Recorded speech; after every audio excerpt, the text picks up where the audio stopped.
Hello and welcome to Wrestling and welcome to a couple of late videos this weekend for you. Very sorry we've been away. I've been busy doing other things and being at festivals, and Adam is not very well at the minute, so it's just me for now, and we're going to talk about All Elite's Double or Nothing. Now, I'm going to start this off by saying I don't know every single wrestler that's in AEW. I'm mainly a WWE guy.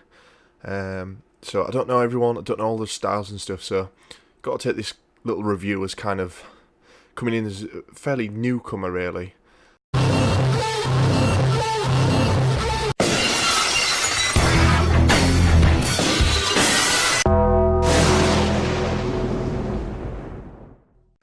But we started with the Casino Battle Royale on the pre-game, the pre-show, and it was a little bit different. I thought it was presented slightly differently. A little bit of a strange way to do it. Obviously, it was in Vegas, so the theme was Double or Nothing, of course, you know, the whole gambling thing. And they did the Battle Royale. It started with a bunch of guys in the ring, but then there was other groups of guys that were part of the suits of card. And once the suit got pulled out, then another group of wrestlers came to the ring. So slightly different, and I thought it was slightly strange. It didn't have the sort of pomp that you normally get with a battle royale, but it was okay. Anyway, we got Sean Spears, formerly Ty Dillinger. He got a big welcome, as did Billy Gunn and Tommy Dreamer. Obviously recognisable faces to a lot of the crowd, and they got big welcomes. That was cool. Tommy Dreamer brought some weapons with him. Cue the EC dub chants. Yeah, that went down really well. And once he brought these weapons with him, he had like the trash can lid, and he was doing the headshots to a lot of the guys, which, you know, it's been a long time since I've seen sort of headshots on TV. I don't know how that's going to work when it comes to TNT, because, of course, Turner Network is probably not going to want that happening. I don't know what time slot it's gonna go on at, but it's not the 90s anymore, and that sort of thing probably won't fly on TV, as we see with WWE, which is toned down quite a bit. Jimmy Havoc actually took a few headshots, because that's kind of his gimmick, that you know, he's a deathmatch specialist, and he took a cutter from Tommy Dreamer as well. Hangman Page is the Joker, meaning he gets to go in last. There's a guy called Marco, and he's eliminated by Ace Romero with an awesome spot. It was sort of like Marco was going for, like, he was running across from the ropes, and then this Ace Romero, a big guy, just blasts him as Marco's up in the air and just shoves him straight over the ropes. I thought that was a really cool spot. So there's a guy in the match called Justin Thomas, who is a wrestler who doesn't have any legs, and he started the match, and for most of the match he was laid out in the corner, but later on he starts to get a little bit of offense in, and he with the help of Sean Spears, he hits a 619 and then a 450, and then as Sean's sort of congratulating him, he eliminates Sean Spears. So quite a big moment for Justin Thomas there. Luchasaurus eliminates someone with a chokeslam. Can't remember who it was, but it was to the outside and through a table. That was quite a cool spot as well. Jimmy Havoc gets a bunch of nasty shots in, but he's eliminated. He's using the staple gun. Again, can't see that being utilised once we get to television. Hangman eliminates Luchasaurus, and he thinks he's won. So this was down to the last few guys. But MJF, who's been the nasty heel in the match all the way throughout. In fact, I think it was MJF that had laid out Justin Thomas early on, got a lot of heat for that. He'd been in the match since the beginning, had MJF, and he was rolled outside earlier on, but hadn't been eliminated. He then re-enters, thinks he's eliminated Hangman, but Page does like a springboard back into the ring, and he clotheslines MJF, and he goes on to win, so he's got a future shot at the championship. The other match in the pre-show was Sammy Guevara versus Kip Sabian. I thought it was a little bit sloppy to begin with, this match, but it did get some good stuff in as well. It was awesome suplex spot over the top rope to the outside. That happened a little bit later on. Guevara Then hit a shooting star press to Kip Sabian on the guardrail, which was just crazy to see. Then goes for 630, but it's knees up from Kip Sabian, who finishes with the Deathly Hallows. A black truck pulls up and the windows lower, and we see Pharaoh, Cody's dog, which got a good pop from the crowd. Cody and Brandy are here. Kenny Omega does the thumbs up meme thing, and the Young Bucks super kick a production guy. The credits roll in an NES style 8-bit sort of gaming intro, and then all the shareholders are on the ramp. Omega does the honours after they argue over who's going to be the person to introduce to the crowd. They poke fun at WWE for rounding up attendance figures, so the arena that they're in only holds 13, but they say, "We broke the record, there's 20,000 here."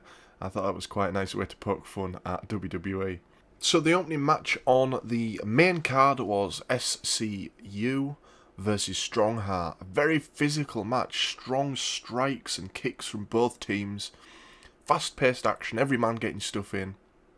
A bunch of close calls, lots of stuff happening, and really, really such a good opening match. And SCU won with the best Meltzer ever finishing move, which is like a double team, triple team. Well, no, it was a double team move, but obviously this was a 6-man tag team match. Really good, really enjoyed it. Didn't know any of the guys in it really, but really, really enjoyed it. Then we get the triple threat of the ladies, Smiley, Kylie Rae, Nyla Rose and Britt Baker, whose gimmick is a medical doctor. Brandy Rhodes walks out though after all these women have entered the ring, and she's in a ring gear, so we're kind of assuming Brandy Rose is going to be the whole evil female gimmick, female authority figure gimmick. But we've seen that so much, and I'm kind of glad that it didn't go that way. She says that she wants the match to be awesome, which is a cue for Awesome Kong, who gets a massive reaction from the crowd. Probably one of the biggest of the night, actually. And it's now a 4-way. So it starts, and Awesome Kong, she clears the ring. She takes everyone out, but eventually she's taken down. The two lighter ladies in this, because Nyla Rose was the sort of the powerhouse of the match before Awesome Kong arrived. So the two bigger ladies are taken out, and it leaves the two lighter girls, or the two smaller girls, to duke it out for a bit. But then Nyla Rose re-enters and wipes them both out. Carly and Britt double team Rose. They go for a double suplex when Awesome Kong finally rejoins. She's been out for a long time, and she sends all 3 women flying off the turnbuckle. It was a cool spot. Kong goes for the awesome bomb on Britt, but she wriggles free, super kicks her, and Kylie sends Kong off the ring edge and then into a spear into the steps from Nyla Rose. So that's one way to deal with Awesome Kong.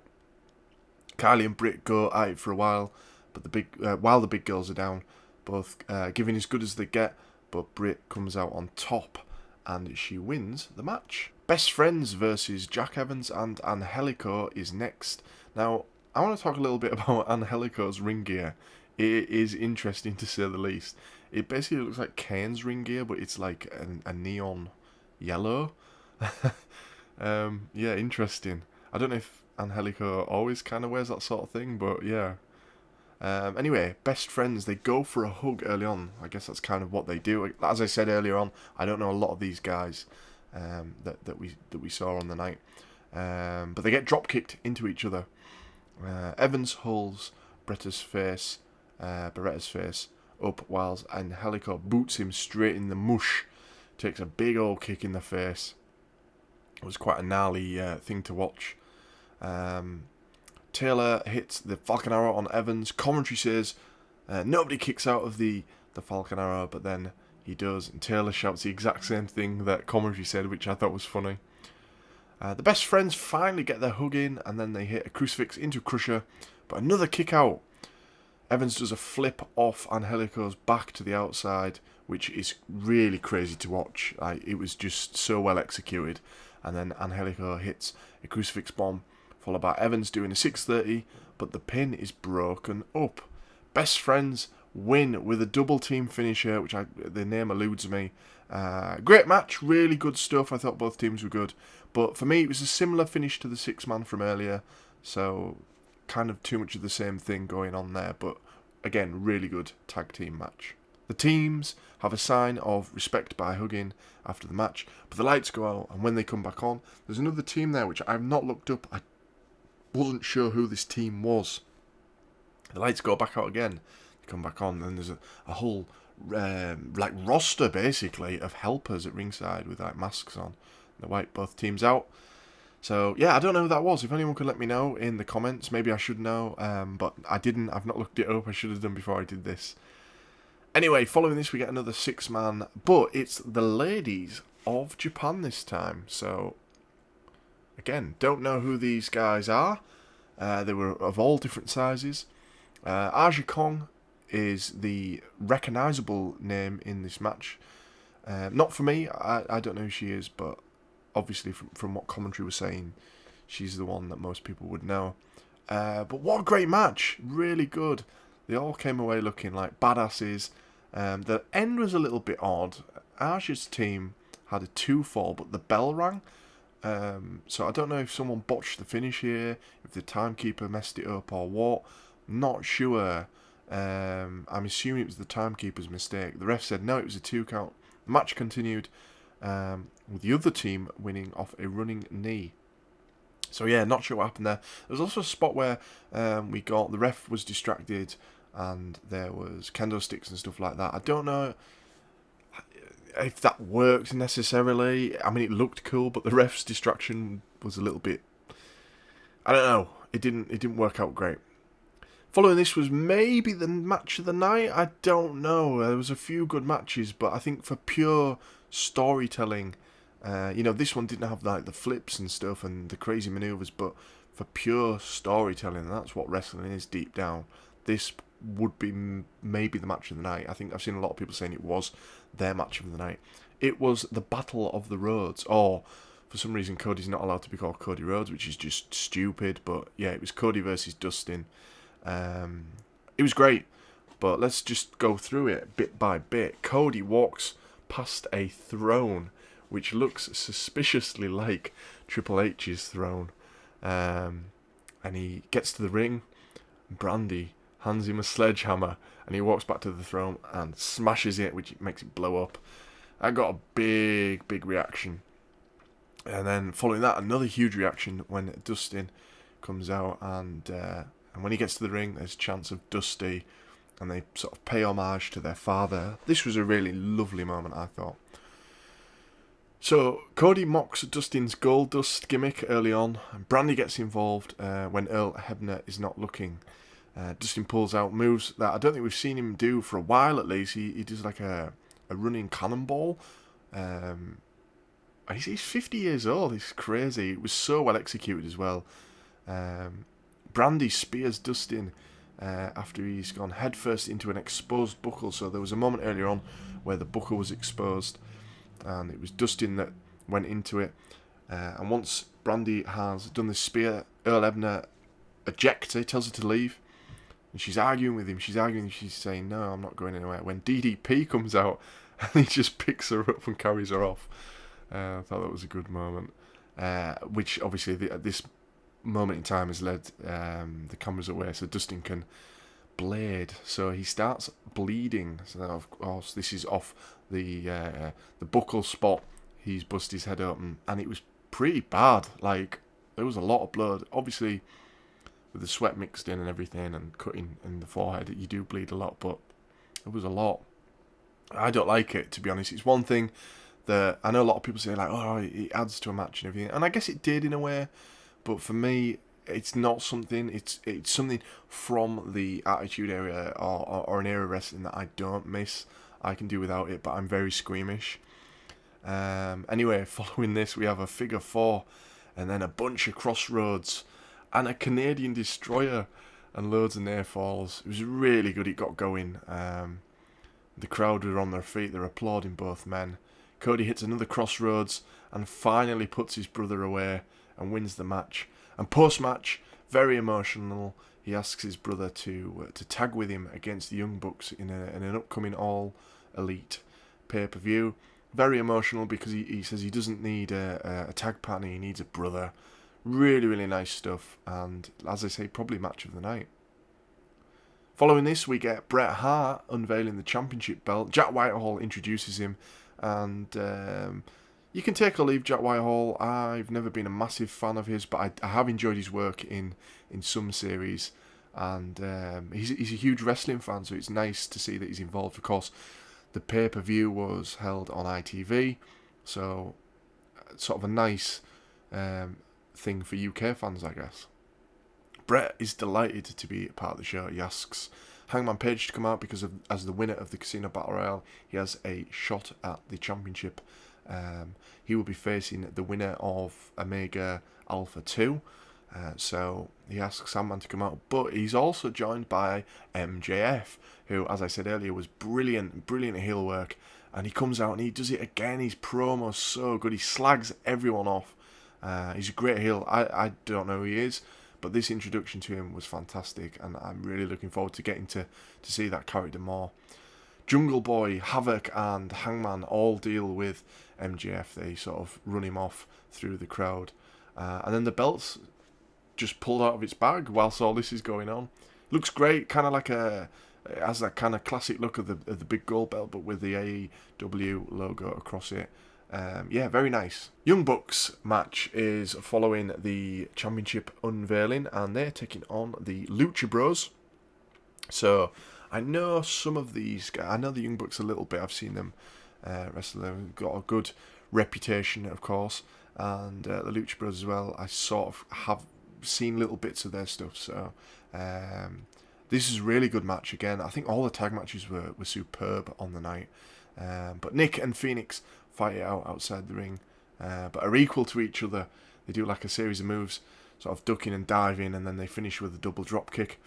Eventually the Lucha Bros get rolling with some super kicks, and then the Bucks start miscuing, and they're accidentally hitting each other with their own moves, which was interesting. Phoenix has both Bucks in the corner. This was awesome. This was such a good spot. He has both of them in the corner. He's got one of the Bucks' arm like in his left, and the other in his right, and then he bounces like down and across all the ropes and does just this combination of moves into like a Hurricane Rana. Oh, and it was so good. Just how do you do that? Unbelievable stuff. And then he rolls through for a crusher, but it's not enough to finish the match. But that segment was superb. I'd love to see it again. Matt hits 3 Northern Light suplexes with like floatovers. Beautiful stuff from him, and then Nick hits a combination of a facebuster and a moonsault. Nick then hits a wonderful 450, but Penta breaks up the pin. And then he hit a double team move, which I think was by some of their former rivals. Commentary sort of said that they were using moves from some of their past rivals, so that was pretty cool as well. Then there's a super kick party that ends with a couple of roundhouse kicks, and the crowd are on their feet. Of course, both teams using super kicks. That's one of my criticisms of modern day wrestling, is there's far too many super kicks, but this was pretty cool that both teams were doing them. And a couple of roundhouse kicks, and ovation at this point. So I think this was maybe the second ovation of the night. Matt takes a destroyer on the ring edge, which looked unbelievable, closely followed by Nick taking one in the ring, which led to a close fall. Really good stuff. A double penta driver and then a swanton, but it's still not good enough for the Lucha Bros to win. Bucks hit a brainbuster on the buckle, and then a 450 moonsault combo, but it's now their turn to be surprised by the 2 falls. That might be my only criticism of this match, was there was too many near falls. I can take it up to a point, but then it kind of gets a bit ridiculous for me when there's so many. The end of the match was really cool. Matt got his arm snapped back, and this was a little bit of psychology that went into it at the end here. They started working over the arm. He was getting super kicks to like just under here, which would really mess your arm up. But he still manages to hold up his opponent for the Meltzer driver. He does it with one arm, so played into the story quite nice there at the end. And the Meltzer driver wins it for the Young Bucks. Really good match. As I say, maybe too many false finishes, but I enjoyed it. I enjoyed every tag match on tonight's show. Omega versus Alpha. And it starts with, I thought it was Omega taking the piss out of Chris Jericho, because he runs through all Jericho's sort of gimmicks from WWE, which was a little bit cheeky. I don't know if they can really get away with doing that. I'm not sure what the deal is there, but they did the lion heart thing, so that's obviously from WCW, and then they did the list of Jericho, and then the LED jacket thing, and then Jericho's there, and he's in like all leather. He has his hat and everything, and he walks down to Judas, his own song playing, which is obviously his new entrance away from WWE. Omega goes for a Hurricane Rana in the match early on, but Jericho blocks it into the walls. That looked really good, but Kenny managed to escape. I really liked that. I thought that looked really cool. Jericho starts messing around like he did in the previous match that they had in New Japan. He picks up the timekeeper's bell and rings it and declares himself the winner. But then Omega picks him up and dumps him into the timekeeper's table. Jericho throws Kenny into the crowd, and then he picks up this time a camera, like a proper camera, video camera, similar to what he did at New Japan, but that was just like a DSLR that he picked up that time. But Kenny sprays him with some water. So that was another thing throughout the whole night, was that the refs were very lenient with their 10 counts, and they were definitely was here in this match. There's a hell of a lot of chops in this match. Wow, they went for it with the chops, because Jericho always does the little ha when he does this. It's a cool little noise that he does. But yeah, there was a lot of chops. Jericho gets tipped out of the ring, and he pulls a table out from under the ring, which Omega still hits a suicide dive onto. Then he lays it over Jericho, and he launches off the top rope and does a stomp onto the table. That was really cool. Jericho gets hit with a couple of V-triggers. Omega gets a couple of lion salts. Jericho sends Omega up and over the top ropes and through that table from earlier that got set up. Jericho catches Kenny with a code breaker from the top rope. He hits a code breaker, and then he hits a Judas effect, which I guess is his new finisher. I didn't know he was doing that. It's kind of like the back elbow, similar to what Andrade does. And he wins. He wins the match. Jericho wins, which is a little bit of a surprise, really. I thought they would go with Omega, but Jericho has a championship opportunity against Hangman in the future. Now, the big talking point following the main event was Jericho demands a thank you from the crowd and from All Elite Wrestling and from Cody and from Kenny, and the crowd are booing him, which is really cool, you know, because obviously he's the heel in this. When Jon Moxley just turns up running through the crowd to get to the ring, of course, formerly Dean Ambrose. He's here in All Elite, and he hits a DDT on Jericho. He then gets the ref and hits a DDT on the ref. So I don't think we're calling it the Dirty Deeds anymore, by the way. It goes it's total Austin, like just DDTing everyone. Of course, Austin used to stunner everyone. It was very similar to me, to that sort of feeling. He then tries to do it on Omega, but Omega fights back, and they go through the ropes and nearly land really awkwardly on that table that broke earlier on. Could have been pretty nasty, that. They brawl it out for ages, like in the crowd, up around the stage, and then there's these poker chips that were set up on the stage from earlier on, and they go up to that, and they start, it's like a tower, like a poker chip tower, like really big ones, and they start duking it out on there, and Moxley manages to hit that DDT on Omega, and then he sends him off of there and through the stage, and that is the closing image of Jon Moxley standing tall. Wow, what an impact he has had in All Elite Wrestling. So a really good pay-per-view, really good opening show. I really enjoyed it without knowing everyone that was on the card. I thought there was some great stuff. I don't think they're going to be able to do quite some of the gruesome stuff that they did when they get to television, but of course you can get away with it on pay-per-view a little bit more. And yeah, I think it's a great start. I think with all the trouble that WWE are going through at the minute, I just don't know what's going on at WWE. I mean, you would have thought with all this coming up, they would have really knuckled down, but of course, Moxley did an interview with Jericho on Talk Is Jericho following this and revealed a lot of what all of us already know. Of course, we knew from CM Punk's thing going back like however many years ago that was now. Vince sounds like he's just got too much control and he doesn't like being told no.